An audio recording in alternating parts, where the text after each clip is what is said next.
ඒ නිසා මේ විපක්ෂය විසින් කරන අසත්‍ය චෝදනා ජනතාව ඒ බරින් ඒවා අසත්‍ය බව තේරුම් ගත යුතුයි. අපිට කිසිවෙක් මර්ධනය කරන්නට අවශ්‍ය නැහැ. ඒ වගේම ඔබලා දන්නවා අපිට අවාසනාවන්ත ලෙස අපිට ඉන්න විපක්ෂය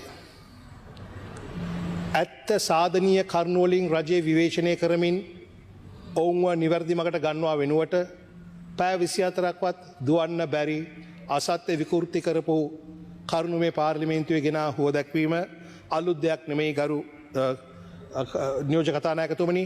ඒක දැන් පහුගිය අවුරුද්ද තුලම වෙනවා.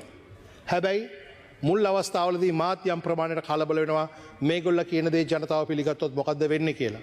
නමුත් දැන් පැහැදිලිව පේනවා මේගොල්ල කියන බොරුව මේගොල්ලන්ට තව පැය 24ක්වත් ගෙනියන්න බෑ. ඒ අනුව ජනතාව කලබල වෙන්නෙත් නැහැ. හැබැයි ජනතාව කලකිරෙනවා. මොකද විපක්ෂයේ කාර්යභාරය මොකද්ද? ඔව් විපක්ෂයේ දේශපාලනය කරන්නේ. ඔවුන්ට බලයට එන්න ඕන නම් ඇත්ත කතා කරමින් රටට ප්‍රතිපත්ති ඉදිරිපත් කරමින් වැඩපිළිවෙලක් හදලා ජනතාවගේ හිත දිනා ගන්නවා වෙනුවට ජනතාව බය කරන කුපිත වෙන අසත්‍ය විකෘති කරුණු කියනවා. ඒ වගේම එකම කරුණ ගැන දෙපාරකට දෙවිදියකට කියන කට්ටියක් ඉන්නවා. එක්තරා අවස්ථාවකදී මේ අධ්‍යාපන ප්‍රතිසංස්කරණ වලින් රටට විශාල හානියක් වෙනවා කියලා කිව්වා. ඊට පස්සේ ඒ කටවල් වලින්ම කියනවා නෑ ඒ අධ්‍යාපන ප්‍රතිසංස්කරණ අපි ගේන්න එපා කියලා කිව්වේ නෑ. මතක තියාගන්න මේ රටේ මිනිස්සු මැරලා ඉපදිලා නෑ මේ කට්ටියව තේරුම් ගන්න. මම මේ කියන්නේ හැම മന്ത്രിවරයාම ගැන නෙමෙයි විපක්ෂේ. කීප දෙනෙක් ඉන්නවා සාධනීය කරුණු ඉදිරිපත් කරන. නමුත් සමස්තයක් වශයෙන් විපක්ෂයේ දක්වන කරුණු ද්වේෂ සහගතව සහ විකෘති කරපුවා බොහෝ අදහස් අලියක් ගිලපු දියුල වගේ තත්ත්වයක් තියෙනවා. ඉතින් ඒක නිසා අපි කන් දෙන්නම් නමුත් පිළිගන්නේ වැඩ කරන්නේ මොකද්ද කියන එක අපි කල්පනා කරලා බලා ගන්නට වෙනවා. ඒ වගේම අපේ ආණ්ඩුව බලයට එනකොට උන් කිව්වේ මොකද්ද? මොන්ට ජාත්‍යන්තර සම්බන්ධතා නැහැ. පෙට්ටි කඩයක්වත් කරගන්න බෑ. මම නිතරම කියනවා IMF එකත් රට දාලා යයි. දැන් උන්ට දරා ගන්න බෑ අපේ ජනාධිපතිතුමාගේ රාජ්‍ය තාන්ත්‍රිකත්වය.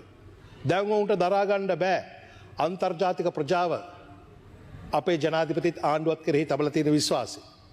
දැන් බලන්න මේ අසත්‍ය කරුණු කීමේදී අපි දන්නවා ඉරානය සහ ඇමරිකාව අතර තිබෙන ගැටුම මුළු ලෝකයටම බලපාන දෙයක්. ඒ වගේම කොයි රටේ කොහේ යුද්ධයක් වුණත් හානි වෙන්නේ මනුෂ්‍ය ජීවිත.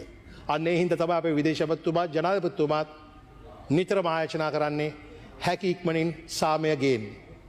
අපි කුඩා දූපතක් වුණත් අපි කුඩා රටක් වුණත් අපේ ආත්ම විශ්වාසය මේ ආණ්ඩුවේ අපේ හෘද සාක්ෂිය ඉතා විශාලයි ගරු නියෝජ්‍ය කතානායකතුමනි. අපිට ලෝකේ කිසිම මිනිසෙක් කිසිම හේතුවක් නිසා මැරෙනවට අපි ආස නැහැ. ඒ වගේම අන්තර්ජාතික නීති අනුව අන්තර්ජාතික ප්‍රඥප්තියන් අනුව අපි හැම විටම මධ්‍යස්ථව කටයුතු කරන රටක්. කිසිදු රටකට පක්ෂග්‍රාහීව කිසිදු රටකට අපේ භූමිය අපේ අහස අපේ වතුර තව කෙනෙක්ට හානි කරන්න පාවිච්චි කරන්න දෙන්න අපි සූදානම් නැහැ. අපි මධ්‍යස්ථයි. හැබැයි ඒ වගේම මානුෂීයයි. ඒ මානුෂීය තත්වයෙන් තමයි අපි මේක කරන්නේ. අපි මෙසේ මහන්සි වෙනකොට යම් විපක්ෂයේ മന്ത്രിවරු කියනවා නැවක් ඇවිල්ලා ඉන්නවා ඒකේ ළමයි 300ක් ඉන්නවා බේරගන්න මොකද්ද කරන්න? ළමයි 300ක්. දැන් ඒ ළමයි ලොකු වෙලාවක් දන්නේ නැහැ. මොකද 208ක් ඉන්න නැවක් අපේ ජනාධිපතිවරයාගේ මැදිහත් වීම සහ රාජ්‍ය තාන්ත්‍රික මැදිහත් වීම හරහා ඔවුන්ට අපි ආරක්ෂාව සපයලා දෙනවා මිනිස්යන්ට වශයෙන්. ඒකේ ළමයි හිටියේ නැහැ. දැන් මේ පැය 24ක්වත් දුවන්නේ නැති බොරුව කියන්නේ ඇයි? ඇත්තටම මේගොල්ල කරුණු හොයාගන්නේ Facebook එකෙන් මිසක් පොඩ්ඩක්වත් හරියට හොයලා බලලා නෙමෙයි. මොකද මා දැක්කා ඔය ළමයි 300 කතාව කියනවා යම් අර නයිනාලිකාවේ නිවේදක මහත්තයෙක් ලාලා දෙන ළමයි 300ක් කියලා. හැබැයි ඊට සුළු වෙලාවකට පස්සේ ළමයි කියන කෑල්ල අහලා 300 විතරක් තියලා තියෙනවා. ඒ අදාළ മന്ത്രിවරයා දැක්කේ කලින් දාපු එක විතරයි. ඒක නිසා මේ පාර්ලිමේන්තුව වැදගත් තැනක්, ගෞරවනීය තැනක්, ඇත්ත කියන්න ඕන තැනක්. හදිසියෙ හැමෙන් කෑලි උසන් එන්න එපා. මොකද ඒක ජනතාවට කරන අසාධාරණයක්. කෙසේ හෝ වේවා එවන් අසත්‍ය තොරතුරු විකෘති තොරතුරු ඉදිරිපත් කරමින් රට කලබල කරන්න හදනවා. දැන් මේ නිශ්චිත මොහොතේ Facebook එකේ යනවා දෙකක්. මොකක්ද? ඒත් එක්තරා විදියකට කියනවා ඉරානයේ නැවට ගහන්න ඔත්තු සැපුවේ ලංකා රජයයි කියලා ඔන්න බොරු ප්‍රවෘත්තියක් යනවා. ඊට පැය කීපයකට පස්සේ තව ඒ කණ්ඩායමේම කෙනෙක් දානවා අපි දකිනවා මූණ පොතේ. මොකද්ද? ඉරානයේ නැවට ගහන්න ලංකාව කුමන්ත්‍රණය කරපු හින්දා තොරතුරු දීපු හින්දා ලංකාවට තෙල් දෙන්න නැතුව ඉන්න හදනවා ඉරානේ පුළුවන් තරම් ෂෙඩ් වලට ගිහිල්ලා ඉක්මනට තෙල් ගහන්නේ කියලා Facebook එක. දැන් බලන්න ගරු නියෝජ්‍ය කතානායකතුමනි මොනතරම් කාලකන්ණි බංකොලොත් මිනිසුද. ඔව් ඔබලා දේශපාලනය කරන්න. ඔබලා බලයට එන්න. ඇත්ත කියලා එන්න. ප්‍රතිපත්තියක් ඇතුව එන්න. ක්‍රමයක් ඇතුව එන්න. නමුත් ඔවුන් බලාපොරොත්තු වෙන්නේ රට ගිනි අරගෙන හෝ අපිට බලය ලැබෙනවා නම් කමක් නැත. ඒක නිසා පොඩි පොඩි හනුමල හැම තැනම ඉන්නවා. මේක ගිනි තියෙන දේ කරන්න. ඉතින් මම ජනතාවගෙන් ඉල්ලන්නේ ජනතාව අපිට දොස් කියනවා. ඔබලා ආණ්ඩුවේ නේද ඉන්නේ. ඔබලාට තුනෙන් දෙකක් තියෙනව නේද? මුන් අත්අඩංගුවට ගන්න බැරිද? නෑ. අපි එහෙම කරන්නේ නෑ. භාෂණයේ නිදහස තියෙනවා. විපක්ෂයටත් රටේ ඕනෑම කෙනෙක්ටත් අපි අකමැති මිනිස්සුන්ටත් ඒ භාෂණයේ නිදහස ඒ ආකාරයෙන්ම තියෙනවා. මම ආයාචනා කරන්නේ ඒක වගකීම් සහිතව පාවිච්චි කරන්න කියලා විතරයි. මම මේ කියන එක විපක්ෂයේ ඉන්න හැම മന്ത്രിම වාර ගන්න ඕනේ නැහැ. මොකද උතරත් වැදගත් මිනිස්සු කීප දෙනෙක් ඉන්න නිසා. නමුත් මම හිතනවා මේගොල්ල රට වෙනුවෙන් හිතලා කටයුතු කරන්නට ඕන. මොකද ඔය ක්‍රමයට බලය ගන්න බෑ. ඊළඟ පාර ඡන්දයේදී ජනතාව මේ ආණ්ඩුව ගෙදර යවන්නේ නැහැ. හැබැයි විපක්ෂයේ ගෙදර යවලා අලුත් විපක්ෂයක් ගෙන්න ගන්න ඉඩ තියෙනවා. මොකද මේ වගේ බොරු කියන පුද්ගලයන්ට මේ වගේ අසත්‍ය කියන පුද්ගලයන්ට ඡන්ද ඉල්ලන්නවත් ගමට එන්න දෙන්න ඕනේ නැහැ ජනතාව. ප්‍රශ්න කරන්න ඕන. ළමයි 300 කොයිද හිටියේ? මේගොල්ල බලාගෙන ඉන්නේ. තෙල් පොලින් ටිකක් ආවා. මම ඒ තෙල් පොලි වල හිටපු ජනතාවට මා දොස් කියන්නේ නැහැ. මොකද ඔවුන් සෑහෙන බැට කාලා තියෙනවා. මොකද කාලයක් තෙල් නැතුනේ රට බංකොලොත් හින්දානේ. දැන් මෙදා පාර තෙල් පොලිම ආවේ. තෙල් තිබිලත් අර ඉරානයේ යුද්ධයෙන් හින්දා ජනතාව කලබල ඇත්තනේ. ඔවුන්ට ඉතා කටුක අත්දැකීම් තියෙනවනේ පොලිං වල ඉඳලා. ඒ නිසා මම එහෙම අහපු ජනතාවට දොස් කියන්නේ නැහැ. නමුත් ඒකට පෝරදදා දුවන Facebook කරුවන්ට මම මොකද්ද කියන්නේ? අන්න ඔවුන් රටට කරන හානියක් තියෙනවා.